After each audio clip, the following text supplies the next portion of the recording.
another episode of Water Assassin Fishing. If you're new to the channel, my name is Dave and I'm here today in the very beautiful St. George's Basin fishing for squid. Today on a, well, let's just call it a very strong marine warning, big southerly. I'm fishing at a place called Plantation Point, and this is a really good spot for a kayak. Probably don't come out here if you don't have a Hobie on a marine warning, because even with the breeze sort of coming off the shore, sorry, from onshore, it's still a tough paddle if you get too far out.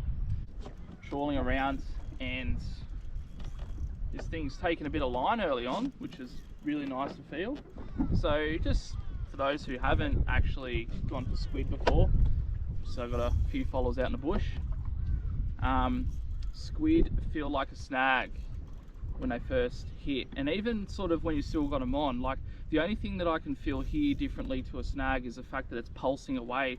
Obviously they're a bit different with how they navigate the water compared to a fish. A fish, you guys know that flicking tail flick that happens when you've got a fish on, it sort of swims around like that. The squid will sort of pulse away with that action, so it's like you've got sort of like a branch on the end of your rod that's obviously moving with you, but it's trying to pulse away. And that's why it's really important to have, you know, drag that's set pretty well, because if you have it too tight, it'll just pull the tentacles. Well, the tentacles will sort of pull away from the squid jig, so you just got to set that first. Now this is a really big squid actually. I can feel it is because of the initial sort of way it ran away, but also the fact that it feels really heavy right now. Obviously important as you're trawling to make sure that you're maintaining the same direction when you've got one of these on, especially when you've got two squid jigs in the water. It just means I'm not going to get tangled up while I'm trying to bring this in. A lot of times squid will stay low, but when you get a couple of these bigger ones, they will actually come to the surface when they sort of get a bit beaten, and that's when you sort of know you've got them. So just going to continue to ease this one up. It's important not to rush them.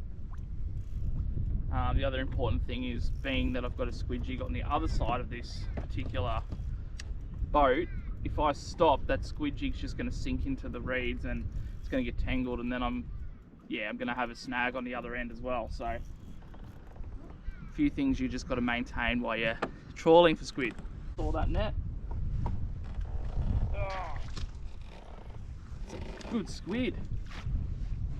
Great squid to start the morning. See if I can actually get it. Oh, only just got this. I can't even net this thing, hey, it's so big. Keep tension on it.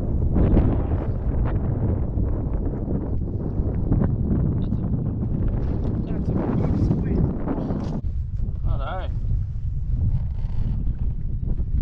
Bit of the squid jig. So for those interested, I'm just using this one just here, just a little sort of reddy orange coloured naked squid jig. This one, when I say naked, it means it doesn't have like a cloth covering around the outside of it.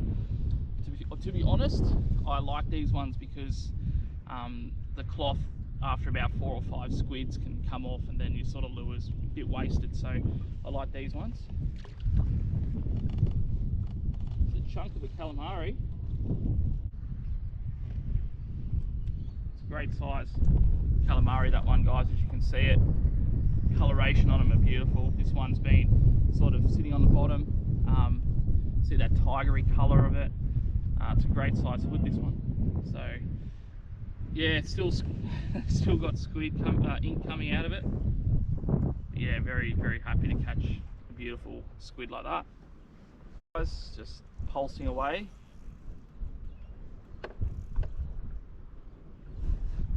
Just letting it do its initial run, try and tire it out a little bit.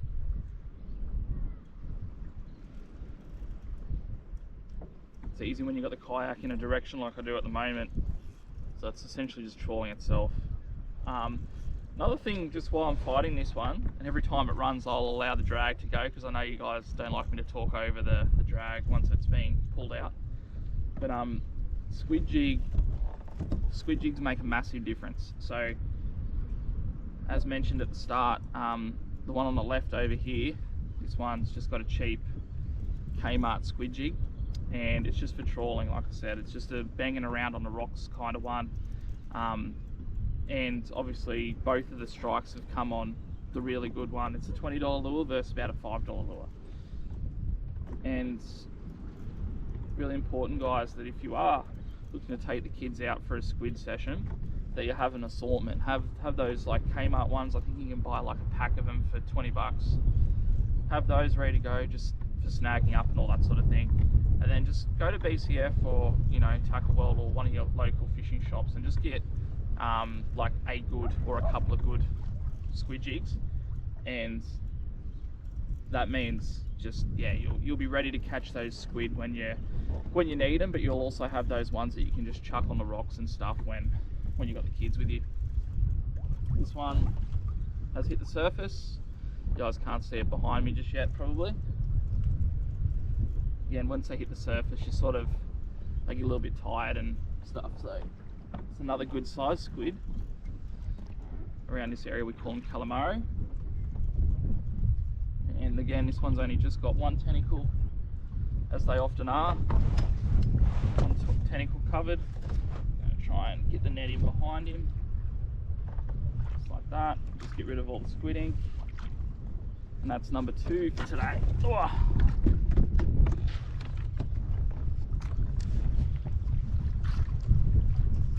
I like days like today, with a peak tourist season when they're absolutely blowing a southerly and it's not the best conditions. It just keeps everyone away from some of these spots. So yeah, I should be able to have this place nearly to myself today.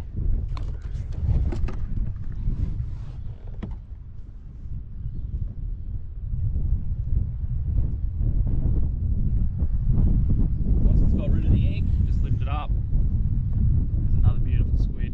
It's number 2. You can see how its wings are flapping just there. That's how they sort of navigate through the water. They'll pulse away, so just big pulses, and that's what you feel with your rod. Again, that's the difference between a snag and a squid. When that happens, you'll feel that. Still feel heavy in the water like you have got a snag, but it'll just start pulsing away. And yeah, beautiful colorations on this one as well.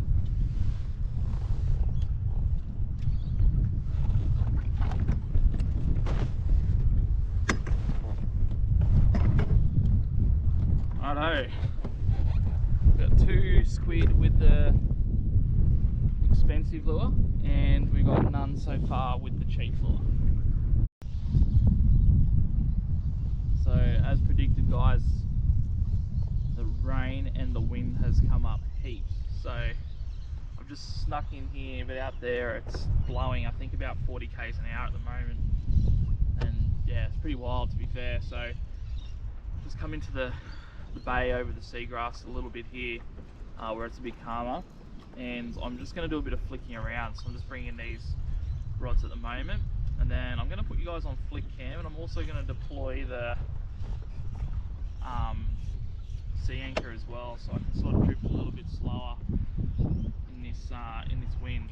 Now guys, sorry if I get a bit of water on the lens. It's going to be a little bit hard for me to fix that as I'm going, so it's sort of only in editing at the end that you go, oh bugger, that content's not as good as it could be. But look, we do what we do in the wind and the rain, don't we? So I'm just going to move this sea anchor a little bit further back behind the kayak. It'll just allow me to go straight, a little bit straighter in what gear I'm using for this. So I've got a 1 to 3 kilo Yak Raider rod. You guys, if you watched the channel before, know that I use this for everything: saltwater, freshwater, big, small. Carry this rod everywhere I go. The old Stratic 1000 on. Nice little sort of mid-range. As we see a big school of drummer swim underneath me, blackfish. Mid-range reel, so perfect for salt water, as it's got that sort of, I think it's like a mag seal or something like that in it to stop the salt water and corrosion getting through. I've got 6 pound mainline, which I've always got on this particular setup, and I have 8 pound leader, which is probably the heaviest class of leader I use with this rod most of the time. The reason I'm using a heavier leader today is because I'm obviously concerned about getting squid jigs back when they get snagged on the bottom, so I just need something a little bit heavier to make sure that I'm not going to lose it. Area a bit of a flick there, guys, so I'm going to bring in drift shoot now. I'm going to do a little bit more trawling again. So I wasn't sure if the GoPro was on. It's saying the fishing conditions here at the moment, there's probably not able, or you're probably not able to see very well with that lens full of water there. It's about 10 mil, just smash me. Third squid just hit again. This is how I went back to the OG, back to the one that's been hitting the returns all morning, and yeah, whack.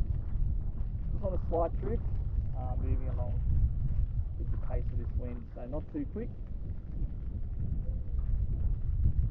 This one's only small. Alright, squid to squid.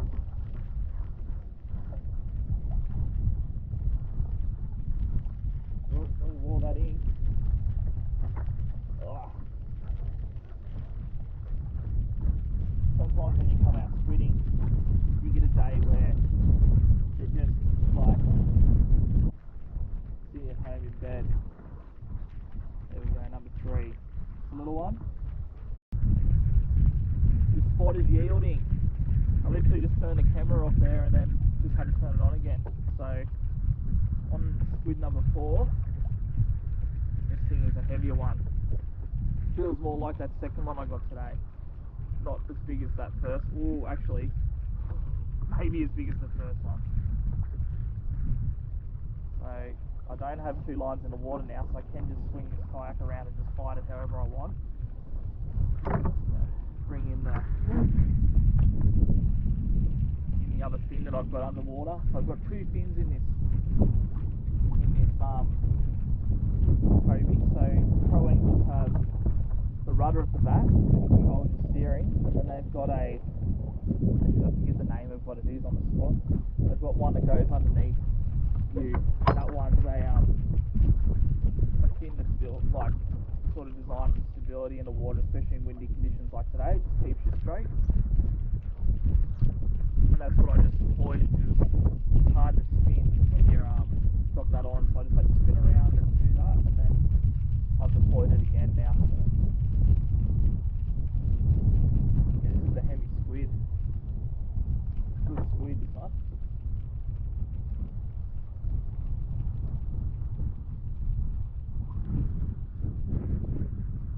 Oh yeah, that's a great one. Okay, that's going to feed 74 people, that one.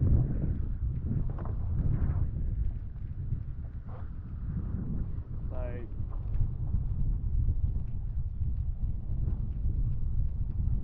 like fish, try and I guess keep these in the water as much as you can.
Probably have to do a voiceover, guys. I think when I get back, just purely down to the amount of water that's on top of this camera. I don't think the microphone will pick up. It'll be very muffled. So, and I suppose you probably can't hear me. The microphone's probably muffled still, but I've got another fish. Or another squid. So, pretty much the same spot going over the top of that reef. I do a lot of spear fishing actually around here, and there's a nice squid.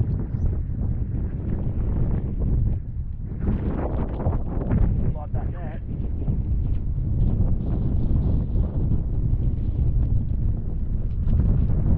Oh, another one down.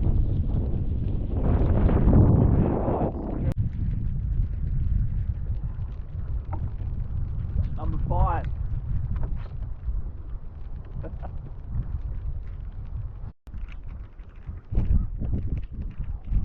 Number 6.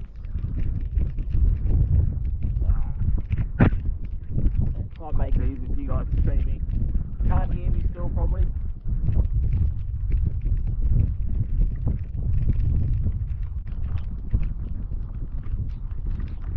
Oh, my keeping skills isn't the best, is it?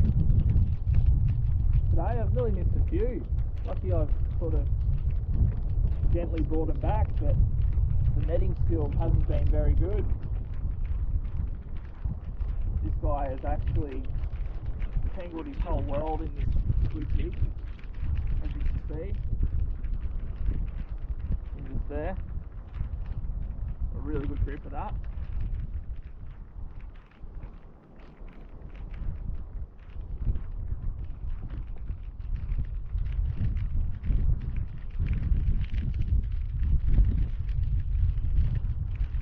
Still got some ink left too, but that's number 6. Number 7, this squid jig, smashing him.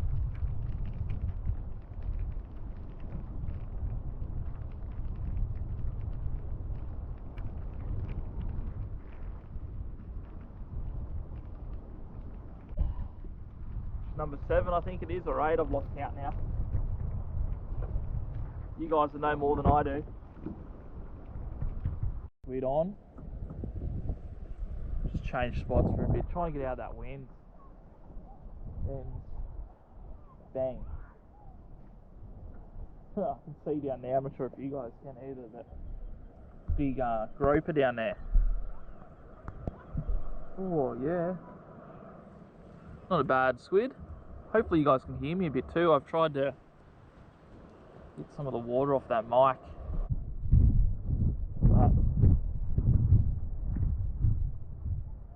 How good's the coloration on these things? See, it's sort of that leopard skin sitting on the bottom in that weed. It's trying to swim there now. Big eyes, huge eyes on them. Big tentacles, that's what they use to grab their prey. I think we're double digits now, but I could be wrong.